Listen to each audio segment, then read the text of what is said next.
Ideas. Today we can start with the next module, that is electronics. In that module we had to discuss the first topic, that is rectifiers. As we all know, the most of the power companies are producing and supplying power as in the form of AC current. Okay, that is the AC electricity or alternating current is passing or generating from every power companies all around us. Okay. And in that cases, the electronics devices which are working in our home and in our surroundings are mostly needed to get the DC power supply for its proper working. In such a cases, we need to convert the AC current into DC current or AC power into DC power. Okay, that is, we have to use such a circuit, that is rectifier circuit. Rectifier converts an AC current into DC current. That is the device which performs the conversion of AC power into DC power is known as rectifiers, and that process is known as rectification. Okay. Once more, the conversion of AC power into DC power. Which device performs the conversion of AC power into DC power is known as rectifier, and that process is said to be rectification. So, we had to discuss two types of different rectifiers, that is half-wave and full-wave rectifiers. In this, we have to discuss one more full-wave rectifier, that is full-wave bridge rectifier. Okay. P-N junction diode is used as the main component of a pure rectifier circuit. Okay. It's the theory behind the diode working as a rectifier circuit is that this is the symbol of a diode, and this portion shows that it is the positive edge and this is the negative edge, as you know. So, when the current passing through this diode is in the direction such as here the positive and here the negative, same as that of the sign of the p-n junction diode, then it is said to be forward biased. At that time, there will be a current flow. That is, if the current flow is same as the natural current flow direction of a p-n junction diode, then it is said to be forward biased. If the current at this end-ring is negative and here it is positive, then it is the opposite direction of the current flow that occurs, that of the diode. Then this is said to be reverse bias, and there will be no current flow during the reverse bias condition. So, forward biased and reverse bias conditions are just, this is the sign of a p-n junction diode, positive and negative. Okay, and if the current ending in the same direction as positive here and at the positive end, then it will be forward bias. If it is the current is ending as the negative end at the positive end of the diode, then it is reverse biased. Okay. This theory is using to produce a rectifier circuit. So, we can discuss the half-wave rectifier. A device that converts AC power into DC power during one half cycle of its AC input supply is known as half-wave rectifier. So, an AC generator is connected to a transformer. This is the primary of a transformer and a secondary of a transformer, and the secondary of transformer is connected to a crystal diode. That is here, this is the P junction of diode and this is the N junction of diode. This diode will be having an internal resistance RF. And a load resistance RL is connected in series with this diode, and this end is considered as A and this is as B. Okay. Now we can consider the AC current which are passing through this generator will be having different polarity at different cycles. It will be having positive polarity and negative polarity. That is the AC current or alternating current. Okay. So, when this alternating current passes through this diode or across this transformer, at the first half cycle, the polarity at the point A will be positive. Okay. At that time, the polarity at A is positive and the polarity at the diode is P, that is positive. So, this is same current or this is same sign, then it will be forward bias. At that time, the P region of its diode is positive with respect to the N region, and it is said to be forward biased. In this forward bias condition, the diode passes that positive half cycle current through this diode to the output. Okay. Output can be measured from these 2 points. Okay. So the first half cycle, the polarity at A is positive, which is same as that of the P junction. So it will be forward bias. During the next half cycle of this AC current, B is positive signed and A will be having negative. So the polarity at A is that of opposite of the P side of the diode. So it will be having a reverse bias condition. Okay. So in the reverse bias condition, there will be no current flow across this diode. So the diode passes the current only during the positive half cycle of this AC current, which are produced from this generator and is passing through this transformer. Okay. So the current passing through this diode only when the diode is forward biased, and the current blows through this diode only when it is reverse biased. Okay. So the forward bias condition occurs when the polarity at A is positive, and reverse bias condition occurs when the polarity at A is negative and the polarity at B is positive. At that time, when B is positive, the polarity at N is coming to be positive across B. So it will be reverse bias.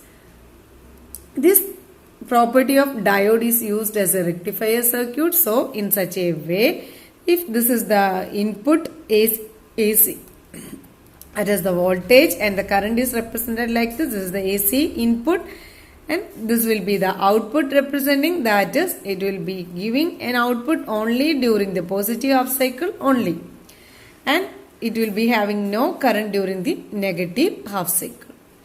So this output is considered as a pulsating current, as there will be a break of current in the output during the negative half cycles of input AC. So this is the pulsating current.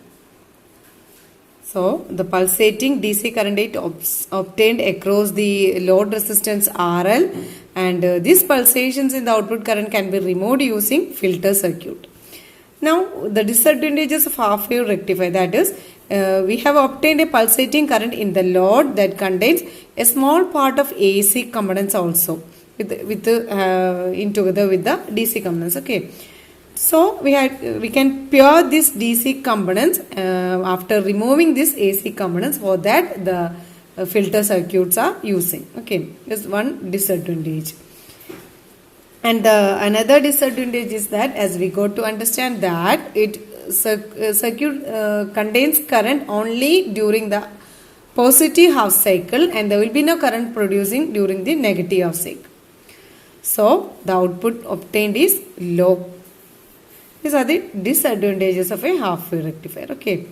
Now we can discuss the efficiency of a half wave rectifier. The ratio of DC output power to the AC power input is known as the rectifier efficiency. Okay. The ratio of DC power output to AC power input is known as the rectifier efficiency. That is eta. The rectifier efficiency is equal to DC power output divided by AC power input. As we have applied an AC power in the input section and we obtained a DC power in the output section of a rectifier. Now we consider if V, that is Vm sin omega t, is the alternating voltage that we have applied in the input, and consider small rf is the resistance that happens in the diode and RL is the load resistance which you are connected. Then DC power output, we know power is equal to I square R. We can write it as I square DC RL for output. In the output there is only DC current, so IDC. And AC power input, that is IRMS square into the total resistance, that is RF plus RL. RF is the diode resistance and RL is the load resistance. So DC power output, once more I square RL, that is I square DC, IDC square RL. And AC power input IRMS square into RF plus RL. So the efficiency can be written as eta is equal to IDC square RL divided by IRMS square into RF plus RL. So by knowing the variables, we can calculate the efficiency of a half wave rectifier using this equation. Go through the DC power output and AC power input to substitute in this efficiency equation. As we know, in the DC power output, we got a pulsating output only during the half positive cycles. Okay. So, we have to consider the average current for determining the DC power, that is integral 0 to t by 2 I dt. As we know, the 0 to t by 2 is considered, it is circulating a DC power during half cycles. So, 0 to t by 2 I dt divided by 0 to t dt. That's equal to 0 to t dt can be written as 1 by t, 0 to t by 2 integral I dt. Now we can substitute that I is equal to V by R according to Ohm's law. As we know, V is equal to Vm sin omega t is the upright alternating current and the total resistance is Rf plus RL. So substitute in this equation, that is I is equal to V by R, that is Vm sin omega t by Rf plus RL. Now we can substitute this I in this equation of IDC. That is IDC is equal to 1 by t 0 to t by 2 Vm sin omega t by Rf plus RL into dt. As we know, Vm is not a variable and Rf plus RL is not a variable. So we can take outside from this integral of with respect to dt.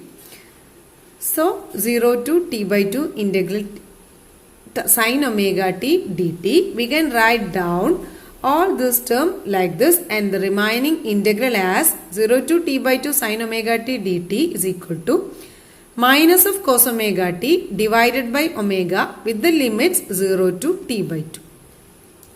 So that is, by keeping all this term as before, we can take the omega outside this limit and cos omega t by 2 minus cos 0. As we know, omega is equal to 2 pi by t. So 2 pi by t into t by 2 minus 1. So t got cancelled, 2 got cancelled, remaining is cos pi. As we all know, cos pi is also equal to minus 1. So IDC is equal to Vm by t into Rf plus RL by omega minus of 2. Here we already have a negative sign which we got from here. So 2 Vm by t into Rf plus RL into 2 pi by t. And again we can cancel the common terms, that 2 by t, 2 by t. So Vm by pi into Rf plus RL, that is written here. That is equal to Im by pi, where Im is substituted for Vm by Rf plus RL. Okay.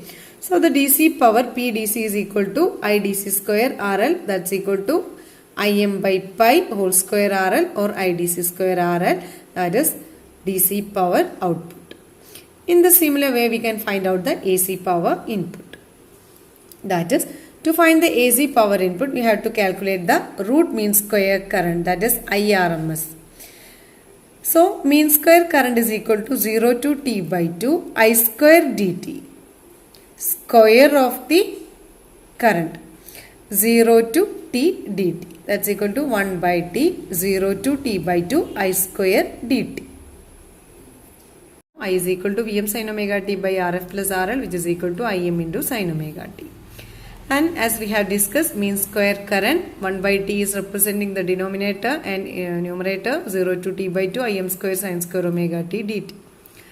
So from this, Im square is independent of dt, so we can take outside from this integral, and Im square by t 0 to t by 2 sin square omega t dt. Sin square theta can be written as 1 minus cos to theta by 2 using mathematical substitution. So here 1 minus cos to omega t, 2 omega t divided by 2 into dt. So in this also denominator 2 can be taken outside from this integral, remaining 0 to t by 2 1 minus cos to omega t dt. That is Im square by 2t into 0 to t by 2 dt minus 0 to t by 2 cos to omega t dt. So that is Im square by 2t integrating, we get the first integral as t and the second integral as minus sin 2 omega t by 2 omega with the limit 0 to t by 2. By substituting Im square by 2t into t by 2, that is the upper limit, minus 0, that is t by 2 minus 0, t by 2 itself. And here sin 2 omega into t by 2 divided by 2 omega minus sin 0 by 2 omega, that's also 0. So only the upper limits exist as non-zero. and the remaining sine 2 omega into t by 2, that is 2 pi by t into t by 2. Again there is a sine 2 pi which is also equal to 0. So only this first term exists, im square by 2t into t by 2, that is t got cancelled, im square by 4. This is the mean square current. From this the root mean square current is equal to IRMS, that is equal to root of mean square current, that is Im by 2. So the AC power input can be written as IRMS square into RF plus RL, that is Im square by 4 into RF plus RL. And we know the rectifier efficiency is DC power output divided by AC power input. So it is equal to Im by pi square into RL divided by Im square by 4 into RF plus RL. From this, after cancelling this Im square which is common, remaining is 4RL divided by pi square into RF plus RL. 4RL by pi square into RF plus RL, that is 4 by pi square is 0.406, that is 0.406 divided by RF plus RL divided by RL, that is 1 plus RF by RL. If RF is the diode resistance and RL is the load resistance. If RF is very much less than RL, then the efficiency will be maximum. That is the maximum efficiency is equal to 0.406, that is 40.6% is the AC power converted into DC power using a half wave rectifier. And this is about the half wave rectifier. The next is peak inverse voltage of a half wave rectifier. As we all know, during the positive half cycle the current passes through a diode, and there will be only a small forward resistance appears across the diode during this positive half cycle. But during the negative half cycle, there will be no output voltage across the load, that is minute output voltage. Then at that time there will be a reverse voltage appearing across that diode.